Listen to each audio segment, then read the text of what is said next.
I'm McKinney Smith. In 2009, while going through a divorce, I decided to jump straight into entrepreneurship. In 2012, I lost my sister and asked myself, what legacy do I want to leave behind? Since then, I've become a serial entrepreneur, helping other women publish their books, produce their podcasts, and reach their big goals to walk in their greatness. I realized the importance of sharing our stories of resilience and how it can be another's guide to walk in a manner worthy of their calling. We are blessed to be a blessing, so get ready to be blessed with an inspiring testimony.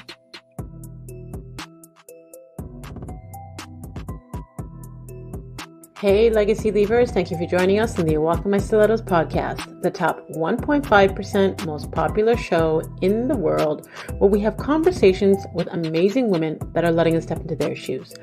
I help women to own their voice so they can create impact, prosperity, and legacy.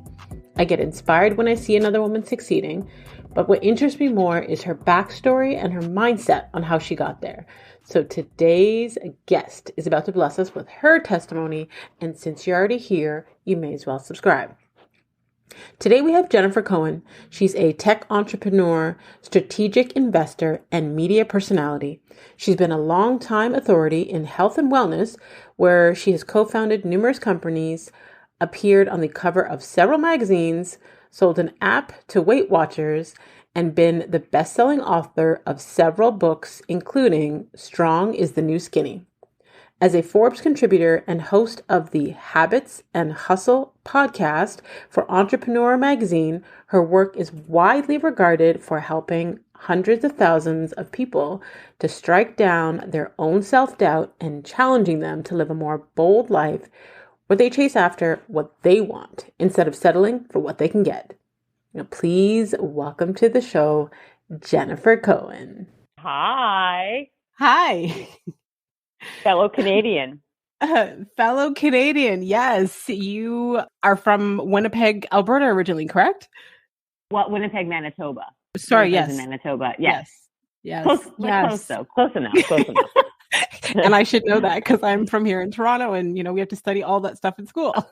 I was going to say, from all the people to not get the province correct, like a Canadian yet, that's unbelievable. I think because I'm overheating because we just had technical difficulties. So I'm just going to give myself a pass on that one. Yeah, I'm going to give you a pass too. For those of you who weren't listening, it took a while to get the recording button to work. So, but it's working now. We're good to go. Yes, exactly. I love to start the show with an icebreaker question because I believe, as women, we wear all these different titles, but a title that I feel is not given enough significance is our name. So I would love to know, Jennifer, do you know what your name means? Oh, actually, no, I don't. The word, my English name, Jennifer, you mean? No, I have no idea. I know I have a Hebrew name that I know what that means, but I don't think you're asking me that. No, I would love to know that. Okay, well, my Hebrew name is Shoshana, and that means rose. Beautiful. I love it. So, Thank you. I always find it interesting when you Google different names, they have different meanings that come up from the origin of where it's from or spiritual meanings. But I love to ask that question because sometimes it connects. It's like an affirmation for the person. So I Googled the meaning of Jennifer. There were so many. Oh, you did? You Googled that? You did that for all your guests. That's so nice. Okay. Yes, I did. And there was a couple of different meanings. And the one that I had right here, it means that you're honest and benevolent. I think that's very accurate, actually. I like that. I love that. So now every time someone says your name, it's yes, they're affirming that you were honest and benevolent. I love that. That's such a great idea. Maybe I'll steal this from you and do that on my podcast. Yes, go right ahead, girl. I won't do that. I'll give you credit if I do. Thank you. I appreciate that.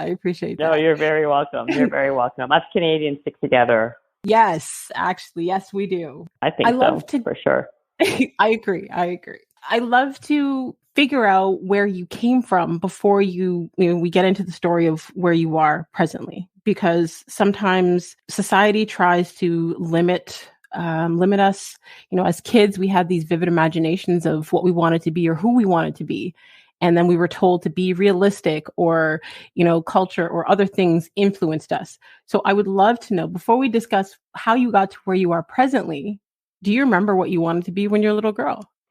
That's very, very a good question. I don't think I ever really, I had like different stages of my life where I wanted to be doing different things, right? Like I wanted to be, for a long time, I was like obsessed with like pressing buttons and like, typing. Like when people, like when you're little, you pretend you press the buttons on your mom's phone or on the typewriter. I wanted to be a waitress. That was like my big lifelong dream when I was really, really young. And then as I got older, because I loved food, and I thought that was what I wanted to do. And I always I was always a very curious child. Mm-hmm. And so I loved asking questions. So like as I kind of got out of the stage of life where I was like loving to press buttons and be a cashier or something like that, I kind of evolved into this more of a, what kind of job can I have? Asking people a lot of questions and because I was always super curious. I was always very interested in like lots of different things. So I thought like maybe being a journalist would be something that I should go into, or maybe like even like like some kind of investigator type of thing. Mm-hmm. And then it kind of just kept on morphing into what I really, into what I kind of do not now. I mean, my job technically now doesn't really mean you have to be curious, but I think that having curiosity and having interest, it helps with so many different facets of any career that you're trying to build and do. Mm-hmm. Absolutely. So, okay, so share with us the story of how you got to where you are presently. My career it's not linear at Right. all. There's been a lot of zigs and zags and different areas that kind of don't even kind of look like they fit together. All that being said and done, everything's under the umbrella of wellness and health. And I really funnily enough, I started doing music. I was working for a record label. I was working for BMG Canada. And before that, I was working for the Toronto Raptors in sports. So it was really nothing to do with fitness, so to speak. But what happened was I got a job offer while I was working for, BMG Canada to come to LA to work for a record label here where I am now. And it was a great job, but I always had like an interest, a hobby in like fitness stuff. Like I would teach aerobics in college type of thing, right? Mm-hmm. And it was just something I did like on the side because I liked it, and it kind of like it made me extra money when I was going to school. And when I was working for Sony at the time in LA, and it was a great job, it was all really much shifting into much more of a technology point, like where marketing initiatives and marketing strategy were really taking on a technology piece. Mm-hmm. And it was not really something I was like interested in at the time. So, when you move to the US from Canada, you need to have a working visa. You need to have papers. You can't just get up and work wherever you want. So when I decided to leave Sony, I would lose my privileges of working here legally. So I figured I didn't want to leave and go back to Canada. I wanted to kind of see what I could do and pursue while I was still here. So I figured I would become a personal trainer in the interim. And that way I can make money under the table. And I could get I can get a certification, and then I can just kind of figure it out type of thing. Because I was pretty young. I fast tracked in very much. I was working at a very high level for my age at the time in marketing for the record label. So when I decided to do that, I was kind of, doing that stuff. I was studying for my first training certification.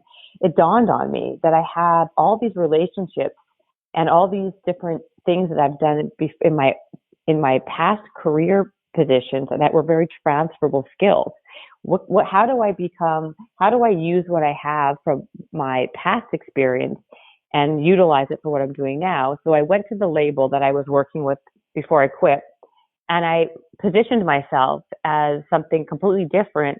And I created I basically created a job opportunity where I said to the president of the label, I want to be a label trainer. And he was like, what does that mean? And I said, well, now I'm a personal trainer. I have my certification. I know how the marketing budgets work here. And what if I train all the talent and artists before they go on tour or before they do a video? And, basically kind of I'm like, I know how the talent work. I know how all the pieces work together. And he looked at me like I was crazy. And like, what are you talking about? I've never even heard of such a thing. And you're not a fitness person, you're a marketing person. Right. And I'm like, well, why? Because let me just see. What if let me take a stab at it. And that way, what I did was it gave me two things. Number one, it gave me control over my own career and my own destiny by doing something that kind of blended two things that I like. I never wanted to be something that I never wanted to work on an hourly scale, because then you cap yourself. You have a ceiling. Number two, I loved fitness and I loved music. Want to blend the two. So the guy said to me, sure, you know what? I'm going to give you a shot. Go have it, go at it. Here's a month. And I basically suggested paying me a retainer. So if people show up or not, I still get paid. And it actually ended up working out well. And then one label turned into two, that turned into three, turned into four. And that was my introduction and entree into the fitness business, because once I had more than a certain amount of labels and people I was training, I had to hire a bunch of people underneath me to go train people. And so then now I had a business where I had all these trainers underneath me that were being outsourced to all these other people.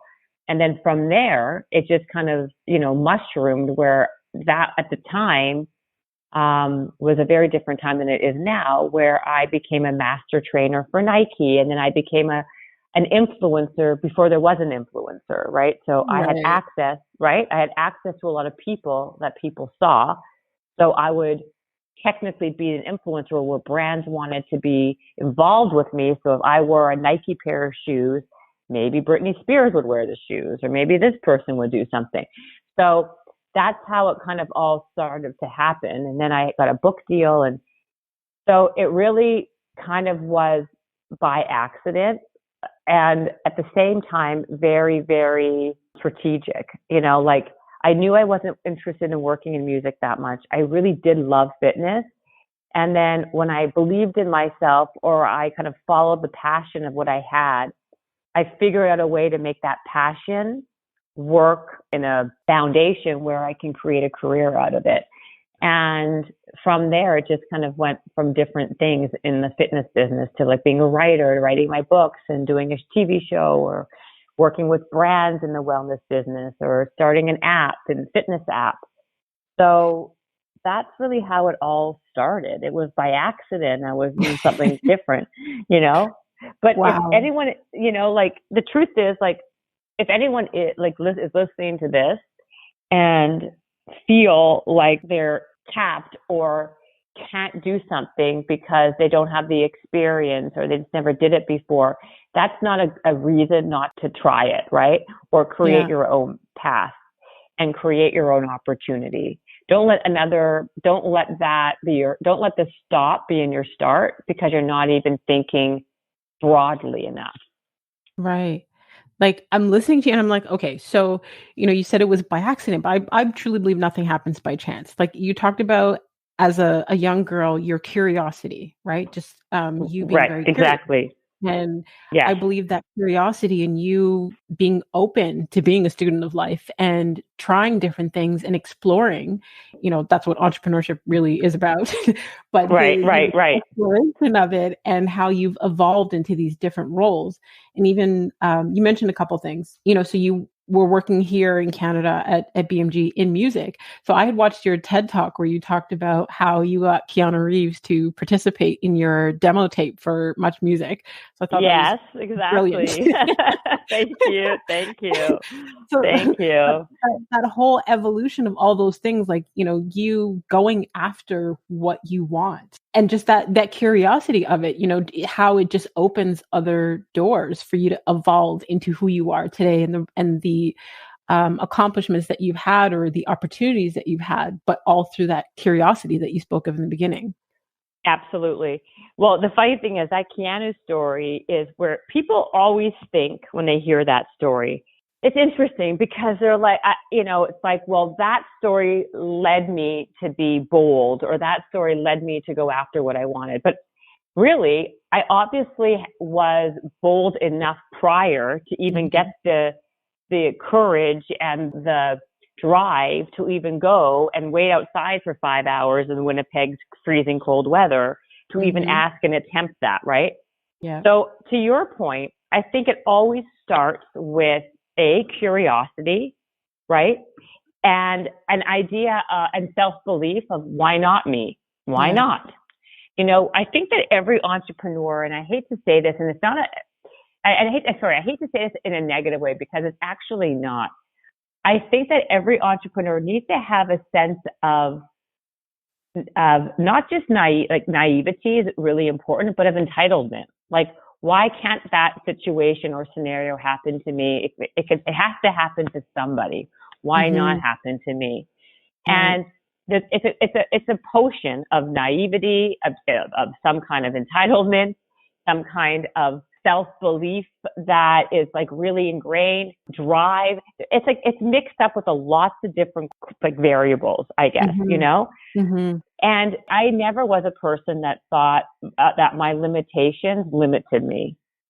I just saw them as, I have limitations, but I also have other things that I can lean on that kind of make me different and special. And I really always just like played onto those, because I'm terrible at 99.99% of things in life, but I'm really good at this 0.1% of stuff. So I'm going to make that 1%, like I'm going to maximize on that. Yes. And I think that I've always had that type of attitude, and that's the difference between somebody who's a winner and a loser, right? Because a lot of times the people who seemingly look like they're the smartest, the best, the most talented, the biggest winners, are the ones that technically aren't the ones that like finish at the finish line, right? So I think that there's a lot of people misunderstand what it takes to really be successful and think that you have to be the smartest, you have to be the prettiest, the most talented. And quite frankly, all of those things all those things are nice, but it doesn't really mean anything at the end of the day. Right. I think work ethic, being resourceful, like self-belief, grit, tenacity, all of those things are fundamentally more important. Yeah. I truly believe the results are in the routine.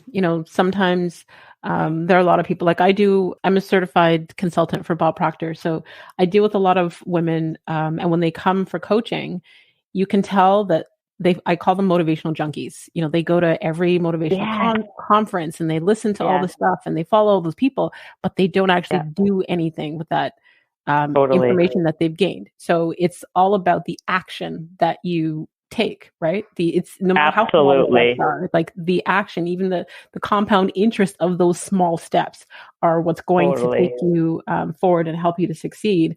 And I think a huge thing I've learned for myself, and I don't remember where I heard it, but it was like, courage is fear walking. And I tell people all the time, like, just because you see someone, including myself, attain certain things or do certain things, it doesn't mean that fear never existed. It's, we're walking through it. We're feeling the fear and doing it anyway.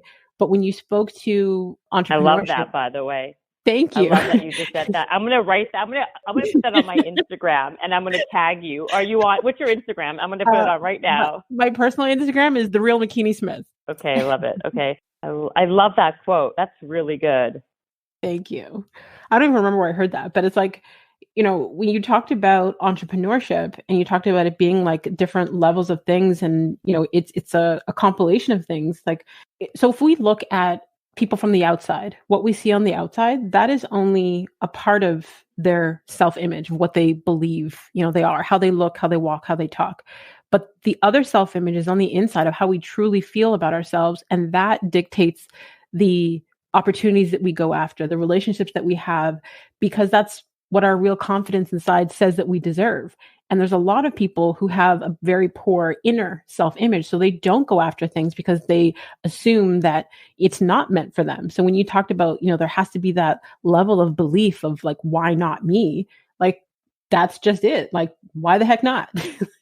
100%. And that is exactly true, right? Like this is one of those things where people constantly ask, and I think this is a problem. It starts with curiosity, yes. But the other piece of this is the belief part. If you believe something is true or false, that's what it is. If you believe something one way or the other, that's what the reality is. Everyone's reality is so different, right? Because in my brain, I can see a situation one way because I believe it so much. When someone else sees it, my husband can, see a situation a completely like 180 different because it's his perspective and how his belief system is. It's just what you choose to believe. You can choose to believe, why not me? Or you can choose otherwise. It's really that simple. And then you act as if. I mean, people, I think, I always talk about that, what you just said too, these right now, especially in today's time with social media and Instagram and TikTok, motivation, or personal development, self-help. And people are buying every book in this area, and they're going to the conferences, and they're doing the courses. But then when it comes to taking themselves and then actually like doing the actual action to move ahead in their own situation, it becomes very, very difficult. Yes. And, I think it becomes analysis paralysis, right? You think about something too much. It's in your head so much, but yet there's a disconnect between the learning about something and the actual acting upon something. So I think it becomes detrimental, right? I think less about doing the learning about it and more about actually trying it for yourself and like doing a lot of trial and error and getting comfortable with failing and being okay with failing. And there's something to be said for people who are resilient, right? The more you fail, the more comfortable you become at failing, and it doesn't become such a stigma to you. And you have to get that to be something that you should be able to get comfortable with, as opposed to, doing all of these flow charts and diagrams and PowerPoints and like note taking and journaling. To what end? Is your life is your life moving forward? Are you growing anymore? You don't grow unless you have actual things that you've done to grow besides putting your efforts into the step one, which is gathering the information. Yeah, absolutely. I think a lot of people are stuck in their paradigm, their way of thinking, their habit of doing things. And whether that be, culturally because of how they were raised, or maybe like what their parents instilled in them, or whatever environment they were in, they don't realize now that you're a full-grown adult, you have the power to control your happiness. A lot of people are stuck in the habit, like you said, of procrastinating or self-doubting or holding themselves back, or, all of the things that I'm going to say block their happiness and their blessings, not realizing that we have the actual power to change those things. I think it's after the age of 25, I believe there's more than two, but like the most common ways for us to actually change. One is like a huge emotional bang, which is usually trauma. Something traumatic happens and all of a sudden, we don't want to do this anymore. It automatically affects how we live life, or through repetition. But it's a repetition of actually doing the thing. So, right, exactly. Like taking that action repeatedly, the habit of doing that thing over and over again until it becomes automatic. Absolutely. I could not agree with you more. I think that's 100% accurate. And that's why I believe anyway. So the question always becomes then, how do you act, right? Mm-hmm. Like, how do you get somebody from being on the couch and being fearful to then getting up and doing it? And the reality is, you can say it in a million different ways, but it's really, I hate to just quote Nike here, but their slogan is brilliant, because it really becomes about just doing it, right? Yeah. Like just getting up and doing something. It doesn't even have to be that exact thing. It doesn't have to be you don't have to have everything figured out. You don't have to have your exact goal that you're pursuing. You can be doing something maybe around the area that you think you're interested in, or one area that you're trying to focus on and make improvements with. It could be in any aspect of your life, but the act of just doing changes your entire mindset, and it actually starts changing your neuroplasticity in your brain, right? Because it's a slow process. It's like when you go to the gym, right? And you go to the gym and you do your cardio, and then you do your weights, and you go home and you look the same. And day 2, you go to the gym, you do your weights, and you do your cardio, and you look the same. And it goes back and forth. Yeah, but day 55, you don't know why, but you look a little bit different, and you feel people a are like, little you bit. look great. Yeah, you look great, and like you feel stronger, and you have a little bit more like zip in your step, and you also like have you feel like more confident or whatever that is, right? Yeah. And it's like the word that you used earlier is exactly what I always say. It's like these compounded effects, kind of like not everything happens like day 1 you do this and day 2 it's that. It's small, and you don't see those changes. It's like what happens under that iceberg, you don't see what's going on until one day, boom. And we're in this generation where everyone wants these microwave results, right? Like, yep, exactly. We're a little bit well, I'm 41. I don't know how old you are, but we're old. So we're used to things taking time, putting in effort, taking the action, like you said, the compound interest. But today's generation, they want those microwave results. They want to do something today, and they want to see a result today. Yep, absolutely. And I think that's a very big disservice, right? Because what happens a lot of times is that people don't see those results right away. They don't get that instant gratification. Mm-hmm. Then they give up.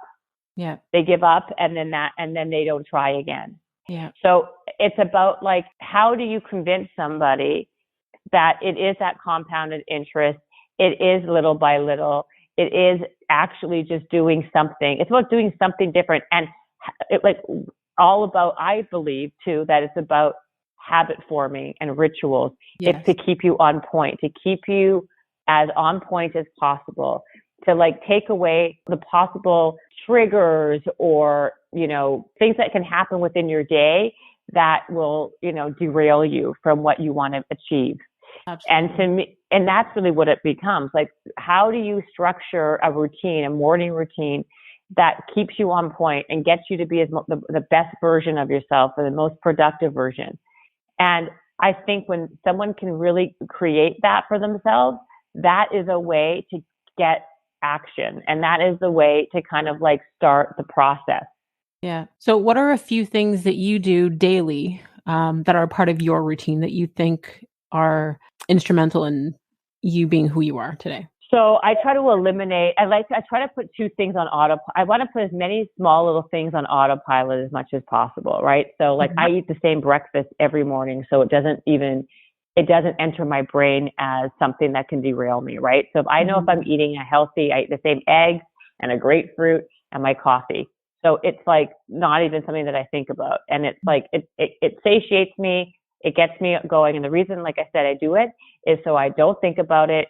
I don't want my brain to have any space to be worrying about that. And like I said, then taking out the choice factors. We make so many choices in our, we get like fatigued from choices. I don't want that even to be a choice. Yeah. And exercise every morning. To me, that's like a non-negotiable. Exercise to me is way more important, way beyond just having a nice butt, right? Like to me, it's like, that's like an after effect. For me, it's all about the mental, I guess, things. I'm missing my train of thought. Speaking about mental, I talk about exercise and I can't even like remember. My vocabulary is like dipped to like 3rd grade. Basically, like with just all the cognitive, you get more focused, you have more alert, you feel more productive. You sweat, you feel like you've done something for yourself. You started your day off on the right foot. So basically, to me, that makes you win your day right there, because you're gonna most likely stay on point and on track by doing good things for yourself. Yes. When you feel a sense of accomplishment, a sense of productivity that you did that. And like I said, it gets my brain juices flowing. I have my best ideas for business while I'm working out. All that stuff happens. Like I tell people, my favorite and best business partner is the treadmill, because that's where I'm thinking about things the most, when I'm running on the treadmill or walking on the treadmill, or, so to me, exercise in the morning, super important. The other thing is I try to get one thing that I dread the most out of the way, besides exercise, of course. work-wise or errand-wise, to get that up so I don't have to think about it or it doesn't drag me down the rest of the day. I think those are like some samples. I think a lot of people have different things that they like to do. Some people will say meditation. Some people will say a gratitude journal. You know what? Pick your poison, whatever works for you. What works for you, yeah. But I will say those things don't take the place of actually moving your body and exercise. Yeah. You want a gratitude journal all day for all I care, go at it. You want to meditate, go at it. But that does not replace any form of exercise. Yeah, to me, that's the one movement. You require that for your mental, for your sense of your mental clarity, your productivity, your focus, your everything. All that stuff comes from exercising. You need to sweat. Yeah. I don't care if it's for 20 minutes or for 30 minutes, but at least 20 minutes. I was going to say there's a saying that, again, I don't remember where this one came from, but healthy motion equals healthy emotion. So, our emotions are energy and You're motion. Filled with these good ones, these little nuggets. So it's important to keep moving like that, keeping that, because we're mainly energy, right? So we got to keep that energy moving, because that's how we're going to eliminate the depression and all of those other heavy energies, that low vibration. Totally. I mean, listen, you're singing my song. I could not agree with you more. Like people think that fitness was like, oh, my end goal was to be a fitness person. That's why I asked you at the beginning of the conversation, what are you exactly referring to? Yeah. But to me, the fitness part was the step one. It was the beginning, not the end. Because that was the first thing that when I started to take it seriously, that put me on a trajectory of success, because it just transformed the way I thought about things, my self-confidence, my mental toughness, my goal setting, my discipline. All of that stuff came from fitness. Yeah, because fitness requires a discipline, right? It requires exactly. Because not everyone's going to wake up saying, I love working out. I love feeling exhausted. No, it requires that mental discipline. Right? Yeah, for sure. And discipline to me is at the core, the most important thing for anything, right? Yeah. Because none of it is easy. People think it's easy. Like, oh yeah, it's easy to, to wake up early, and when you're like snuggled in your bed and it's like comfortable to wake up and actually, start moving your body, or you're tired, or you don't feel like it, or you're stressed out. But there's not one time I ever worked out and said to myself after, wow, that I really regret doing that jog. I really regret doing that, doing the whatever exercises, the cycling or whatever the hell I was doing. I feel like it's sometimes very uncomfortable to do things that are super, super relevant and important to your overall health, mental health, overall health, and overall success in life. Absolutely. Absolutely. So before we go to the final segment of the show, I want you to tell people where they could stay connected with you online to learn more from you and about you. Well, they can follow me at The Real Jen Cohen on Instagram. They can listen to my podcast, Habits and Hustle, that I do as well. And they can subscribe and they can download it and all that other good stuff. They can go on my website at jennifercohen.com. And I'm writing a new book based on my TED Talk of being bold and going after what you want. And that doesn't come out though for a while. So I'll be back to talk about that maybe. Awesome. I will definitely have all of the links to connect with you directly in the detailed section, so they don't have to search too far. Perfect. Thank you. You're welcome. You're welcome. And the final segment of the show, it's like a quick rapid fire. I call it a walk in her wisdom. I just ask you a couple of questions, and you answer first thing that comes to mind, whether that be one word or one sentence. Okay, let's do it. Name a book that has changed or greatly impacted your life. Oh, good question. I loved Fountainhead. Oh, okay. Awesome. Ayn Rand. Ayn Rand? Ayn Rand. That's who wrote it. Awesome. I'm going to add that to my reading list. Thank you. You're welcome. What new belief, behavior, or habit has improved your life in the last 5 years? The habit, you know what? Not jumping to conclusions. That's a good one. That's a great one. Right? kind of like taking a step back, not overreacting emotionally, like taking a step back and look into the situation more. Mm-hmm. I think a very important thing is a lot of people tend to like react quickly. Yep. And make a situation worse for themselves versus like taking a step back and assessing it later on. And anyway, you get my point. I love it. I love that because I truly believe that healed people listen differently. When we're coming from our place of hurt, we're our own perspective because we project what we expect. We hear differently, or when someone says something or does something, we can easily take offense because we're already in, defense mode. So when we work on ourselves and our healing, we hear things differently. I think that's 100% true. Yeah. Okay. What have you become better at saying no to in the last 5 years? And that could be distractions, invitations, family. I was going to say all the above.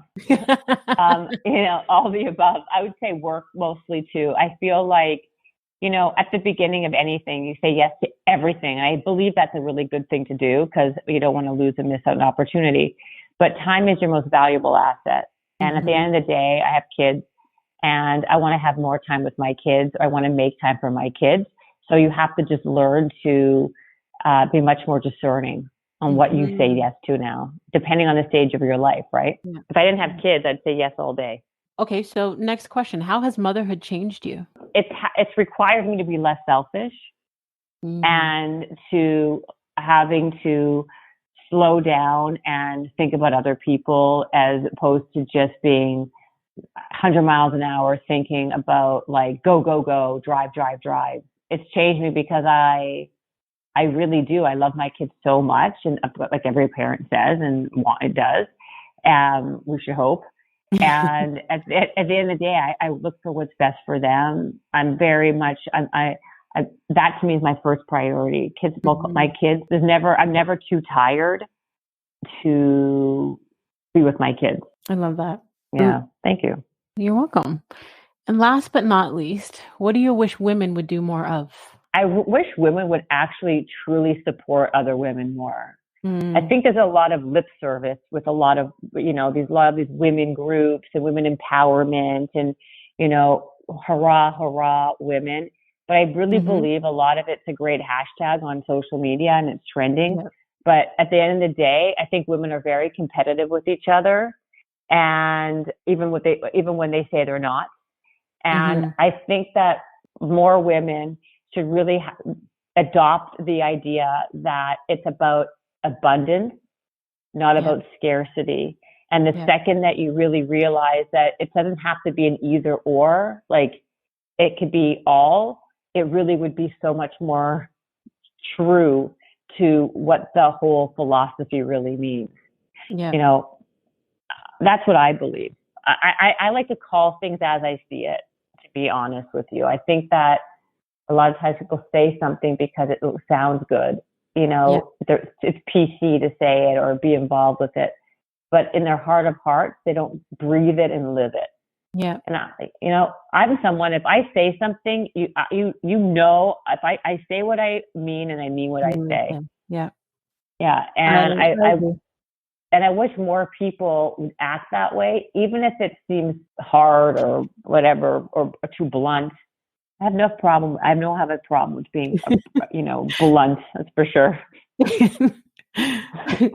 I love that. What? I agree with you 1,000%. Especially in the last few years, I've seen a lot of women empowerment movements by women who don't like other women, and you can tell in the energy that is put into it when you go to the events and how they interact or treat other women. So I fully agree with you. And I'm one of those people that honestly believes that God doesn't run out of blessings. There's enough out there for all of us, and we're wired for connection. And there's so much more that we can do together. And I'm just grateful for all the women that have brought up my name in rooms that I would probably never have been able to be in on my own. That's 100%. And listen, like for what you just said, there's exceptions to every rule, right? Like I truly am the kind of person that I'll help I don't feel competitive because I really always had that mentality of like, well, just because they're winning or this way or succeeding doesn't take anything away from me. Just because they're successful doesn't mean that I won't be successful.